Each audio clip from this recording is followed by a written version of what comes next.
Новые схемы обмана интернет-мошенников, борьба со злостными неплательщиками коммунальных услуг, мастер по художественному оформлению топоров, акция «Передвижная библиотека», мероприятие ко дню рождения первого президента и профориентационное обучение детей участников СВО. Смотрите в этом репортаже главные новости из Хангаласского улуса.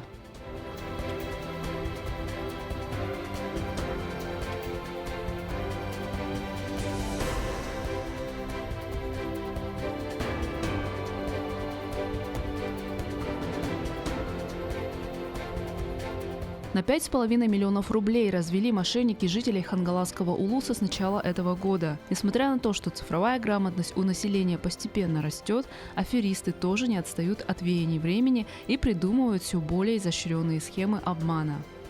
Привет, мне неудобно просить, есть возможность одолжить 14 тысяч на пару часов? Такое сообщение недавно пришло жителю поселка Махсагалох от хорошей знакомой в одном из популярных мессенджеров. На первый взгляд просьба безобидная и сумма не такая большая. Мужчина не стал много расспрашивать и перевел требуемую сумму, но почему-то на карту постороннего человека. Далее знакомая попросила еще, и снова мужчина отправил деньги, но затем что-то заподозрил, перезвонил. В итоге оказалось, что аккаунт знакомой в мессенджере взломали мошенники. Злоумышленники взламывают профиль мессенджера WhatsApp и начинают производить спам-рассылку всем контактам, которые находятся в вашем сотовом телефоне, с просьбой занять энную сумму денежных средств в долг на небольшой промежуток времени. При этом указывают номер сотового телефона или банковской карты, на которые необходимо перевести денежные средства, которые принадлежат другим лицам. В настоящее время в Хангаласском отделе возбуждено 2 уголовных дела по заявлениям подобного характера. Аккаунты в мессенджерах взламывают тоже по хитрой схеме. Приходит сообщение с просьбой проголосовать в конкурсе, как правило, за ребенка. И ниже идет подозрительная ссылка на сайт с голосованием. Перейдя по ней, человек дает преступнику доступ к своей учетной записи. Самое главное правило при получении подозрительных сообщений – перезвонить другу, знакомому или родственнику и лично уточнить, действительно ли он отправил вам ссылку или действительно ли ему требуются деньги. К сожалению, не все бывают бдительными и осторожными. Так, за 9 месяцев текущего года в Хангаласском улусе от рук мошенников пострадали 49 человек. Из этого количества половину составляют женщины, вторую половину мужчины. Самой молодой жертве 20 лет, самой возрастной 76 лет. Лидерами антирейтинга, где у нас было больше всего потерпевших, является город Покровск, поселок Махсагалох и село Актемцы. Из положительных моментов. Нынче сумма, на которую развели мошенники жителей района, меньше по сравнению с аналогичным периодом прошлого года. Так, в 2022 году за 9 месяцев хангаласы потеряли более 16 миллионов рублей. Также повысилась раскрываемость подобных преступлений – 10 с начала года, в то время как в прошлом году за аналогичный период было раскрыто только 3 преступления. Не хочешь мерзнуть – плати за коммуналку вовремя. Филиал Коммунтепласбыт ГУП ЖКХ ведет борьбу с должниками за коммунальные услуги. Так, злостным неплательщикам, игнорирующим уведомления и судебные предписания, ограничивают теплоснабжение. Город Покровск, Хангаласский улус. Сотрудники местного филиала ГУП ЖКХ прибыли на адрес должницы за коммунальные услуги, чтобы установить в систему отопления временную ограничительную шайбу. Перед этим на нее пытались воздействовать через уведомления, звонки судебных приставов, но тщетно. Дроссельная шайба уменьшает расход теплоносителя в целях снижения температуры внутри дома ниже нормативного. А норматив сколько? Норматив 20 градусов. После установления шайбы будет ниже 20 градусов, некомфортные условия. Сообщаем, что это вынужденные меры, ограничительные, крайние меры. Крайние меры возымели эффект, ведь уже в течение получаса должница подошла на кассу Коммунтепласбыта и оплатила половину суммы задолженности. А на оставшуюся часть оформила договор о реструктуризации долга, проще говоря, получила рассрочку. К сожалению, не на всех действуют подобные меры. На сегодняшний день в республике 18 якутян и члены их семей вынуждены мириться с пониженной температурой в доме из-за долгов перед коммунальщиками. Среди них мужчина, проживающий в Покровске, у которого накопился долг перед Коммунтепласбытом в сумме более 100 тысяч рублей. Ограничительную шайбу ему установили в этом месяце. Данному потребителю уже были ранее предприняты все претензионные меры. Например? То есть, например, это подача судебного органа и далее предъявление исполнительных листов службы судебных приставов И данный потребитель как бы не отреагировал на все принятые меры, и пришлось принять вот крайние меры. Это единственный в Улусе потребитель, которому введены ограничения на поставку коммунальных услуг. Филиал Коммунтеплосбыт убедительно просит не доводить ситуацию с оплатой коммунальных услуг до ограничения теплоснабжения. Тем более, что всегда есть альтернатива в виде заключения договора о реструктуризации долга. Но есть одно условие – необходимо разово оплатить не менее 30% от суммы задолженности и затем оставшуюся часть оформить в рассрочку. Житель города Покровска Сергей Иванов дает вторую жизнь старым советским топорам, художественно реставрируя их. При этом они сохраняют свои рабочие функции, то есть ими можно пользоваться по прямому назначению. Сергей Иванов – пенсионер УФСИН, проработал 20 лет в системе исполнения наказаний. Сейчас работает гидрологом на метеостанции. В 2020 году, когда всю планету накрыла пандемия коронавируса и люди были вынуждены сидеть дома, герой сюжета увлекся резьбой по дереву. Потихоньку Сергей набивал руку и начал делать уже более сложные композиции, например, тотем хангаласцев «Орла». И вот буквально 2 месяца назад с деревянных изделий он перешел на металлические, в частности, на топоры. Вообще я человек такой, я не люблю заниматься одним чем-то, мне постоянно хочется что-то новое испытать. И просто увидел вот в телевизоре, в телефоне попался сюжет травления топор, художественное травление топоров. Ну и вот начал я потихонечку то же самое. Технология травления по металлу – процесс мудреный. Если в 2 словах, то сначала болгаркой очищают поверхность топора от ржавчины и грязи, обтачивают форму, затем наносится краска, на ней прорисовывают узоры, которые далее выцарапываются самодельным инструментом. После чего уже идет процесс травления, то довольно-таки долгий, часа 2-3, смотря от глубины нанесения рисунка на топор.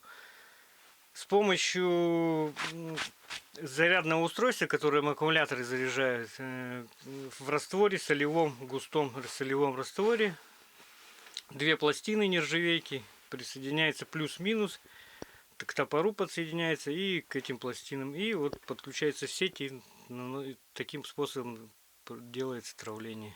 На сегодняшний день герой сюжета изготовил уже 12 топоров. В среднем на одно изделие уходит 3-5 дней. Стоимость от 6000 рублей. Есть топоры и со скандинавскими мотивами, и с якутскими, например, с изображением ленских столбов. Это топоры абсолютно не декоративные, вот там можно будет потом посмотреть. Полностью рабочий топор, просто красивый. В комплект к топорам Сергей также начал делать деревянные чехлы.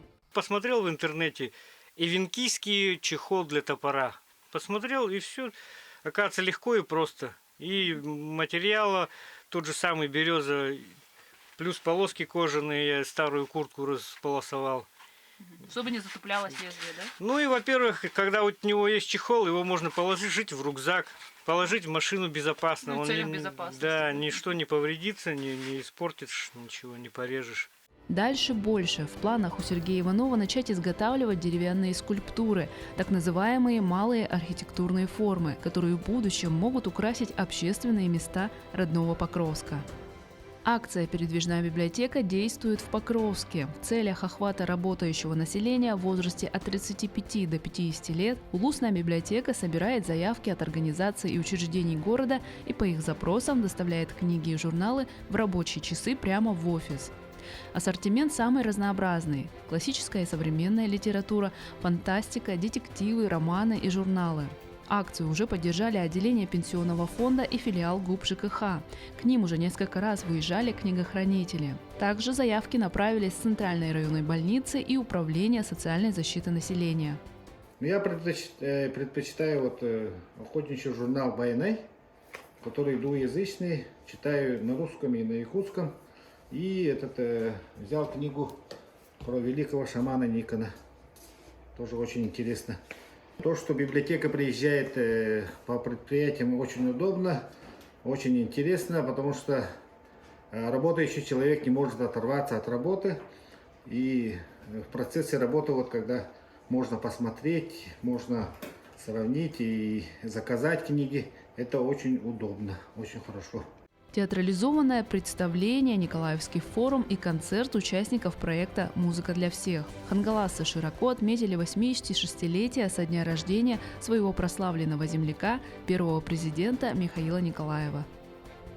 Памятные мероприятия стартовали в городе Покровске с проведения тематического вечера «Славим, гордимся, благодарим». В фойе Центра культуры Саргыты-Гюльгете развернулась большая выставка рисунков и свитков с изображением Михаила Николаева. А на сцене актового зала состоялась премьера театрализованного представления о детстве первого президента.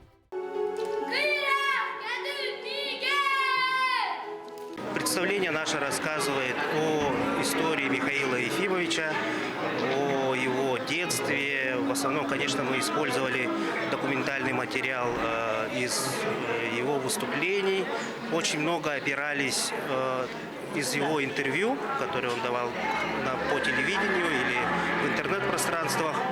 Но, конечно же, у нас участники нету ни одного профессионала. Есть приглашенные наши ансамбли. Это ансамбль колледжа культуры и искусств имени Аграфены Дмитриевны Макаровой, ученики 4 класса и выпускница Высшей школы музыки имени Босикова.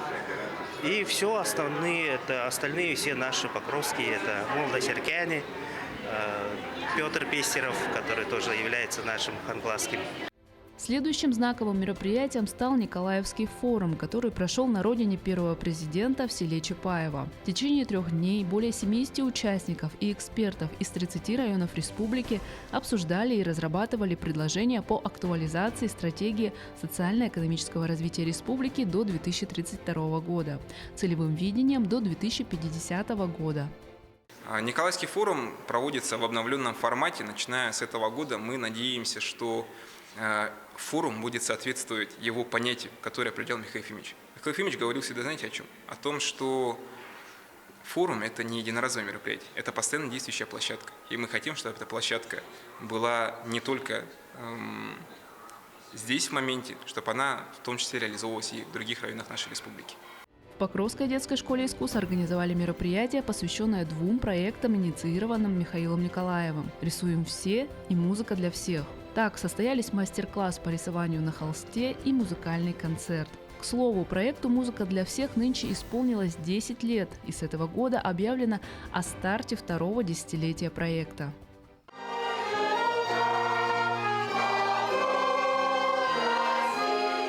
Дело в том, что Михаил Ефимович Николаев является в нашем Отечестве первым человеком, который понимал значимость музыкального развития именно в духовном развитии местного сообщества и подрастающего поколения.